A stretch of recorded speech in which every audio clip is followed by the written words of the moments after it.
TTD పాలక మండలి సమావేశం ముగిసింది. ఈ సమావేశంలో శ్రీవారి బ్రహ్మోత్సవాల ఏర్పాట్లపై ప్రధానంగా చర్చించినట్టుగా తెలుస్తోంది. ఇక టీటీడీ చైర్మన్ బిఆర్ నాయుడు ఈ సందర్భంగా తెలియజేశారు. ఈ నెల 23వ తేదీకి బ్రహ్మోత్సవాలకు అంకురార్పణ చేయనున్నట్టుగా తెలియజేశారు. 24 నుండి అక్టోబర్ 2వ తేదీ వరకు కూడా బ్రహ్మోత్సవాలు అంగరంగ వైభవంగా నిర్వహించేందుకు ఏర్పాట్లు చేశామన్నారు. 24వ తేదీన మీన లగ్నంలో ధ్వజారోహణం ఉంటుందని అన్నారు. అదే రోజున రాష్ట్ర ప్రభుత్వం తరపున సీఎం చంద్రబాబు నాయుడు దంపతులు శ్రీవారికి పట్టు వస్త్రాలను సమర్పించనున్నట్టుగా ఆయన వెల్లడించారు.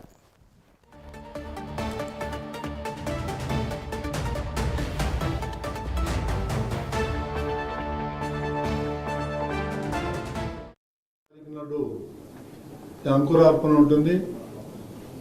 24 నుంచి అక్టోబర్ 2 వరకు ఈ బ్రహ్మోత్సవాలు కార్యక్రమాలన్నీ కూడా అంగరంగ వైభవంగా చేయటానికి అన్ని ఏర్పాట్లు చేస్తున్నారు.